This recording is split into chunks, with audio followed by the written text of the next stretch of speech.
So meron tayong isang unit na naman dito mga kaibigan, Epson L3110, teacher owned.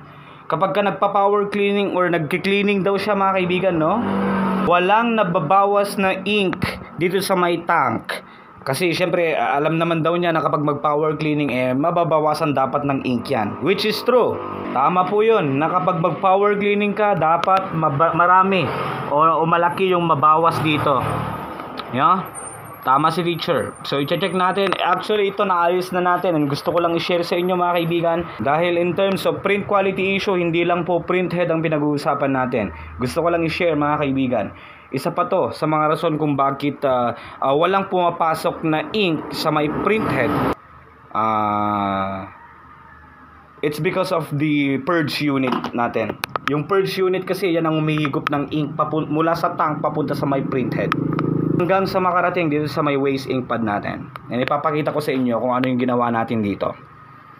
Okay na to, hindi ko na to gagalawin ulit, no mga kaibigan. Ito na lang pandemo ko, hindi pa naman tapos to. Pero I think same issue lang din sila. Ganun lang din yung nasabi ng client. So dito natin isa-sample to the demo.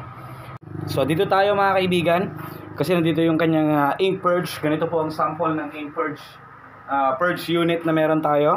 Yan. Kapag dito barado, wala talagang aakyat na ink. And isang implications nito, no print out mga kaibigan, no black print, no color, no, as long as hindi po barado yung inyong print head, no. Kapag dineclag nyo to at hindi barado, that means good. So dito tayo, natanggal ko na rin yung scanner nya, basic na lang mga kaibigan para wala tayong maraming ek-ek. So ito, i-move muna natin. Pag hindi nyo ma-move to, ibig sabihin nakalock. Yan, nakalock siya kung sakali. So i-move nyo lang yung tatlong gears dito sa pinakadulo mga kaibigan. Kahit tatlong ikot lang. Then yan, may-move na natin siya. So nandito yung purge unit natin. Ito yon, yung ating purge unit mga kaibigan. Tanggalin din natin tong side cover nya at yung kanyang waste pad. So waste pad muna. Then ito, angat, then tanggal yon. Oh, sobrang dumi rin, oh. Etong purge unit kasi ang humihigop ng ink mula dito sa tank, papunta dito sa may print head, papunta dito sa may ating waste ink pad. So kailangan nating pahigupan to. Dapat meron kayong 10 ml na syringe mga kaibigan. Goods na goods yun para sa mga printers. Kung papansinin nyo mga kaibigan, basang-basa siya, oh. Barado siguro to. Okay? Kasi may malaki ang purpose nito, siya ang humihigop ng ink.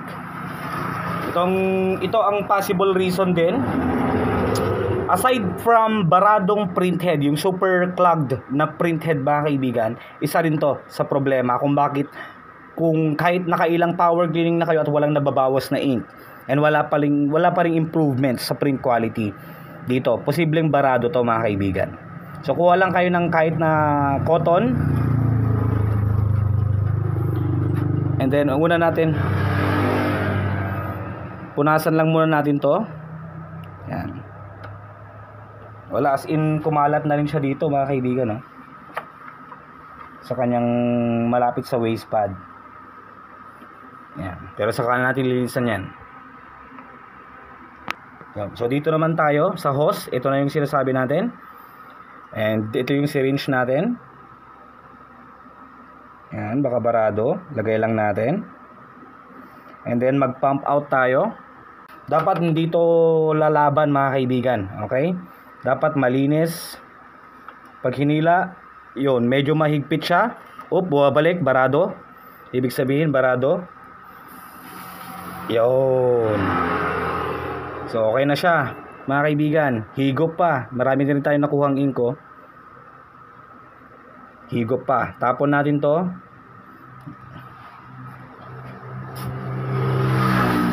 Then higop pa tayo. Ayan. Higop.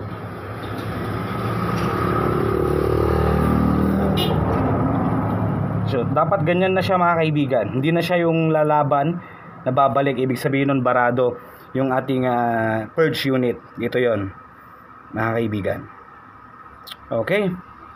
So okay na yan. Isa pa para mas clear. Isang higop pa.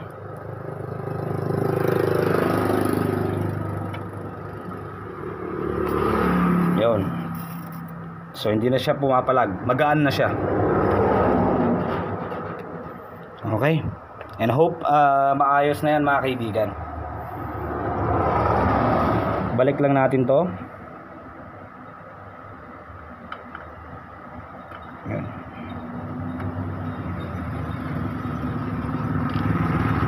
Tapos yung malinisan yan mga kaibigan, as long as hindi naman barado ang inyong print head, okay na siya, no? Ang susunod na step na gagawin niyo na dito mga kaibigan is gawin niyo ulit yung proseso, power cleaning, ink charging, or mag print head cleaning kayo ng 3 beses. So yon, barado kasi siya mga kaibigan, no? Pumapalag siya kanina. Talagang walang mahihigop yan kasi yan ang humihigop ng ink. Okay. So, ganun lang mga kaibigan, and hope demo lang to ha. Hope makatulong po to sa inyo para sa mga no black print, no color or whatsoever. Or kapag nagki-cleaning kayo at walang nababawas na ink sa may tank. Okay? Yun lang.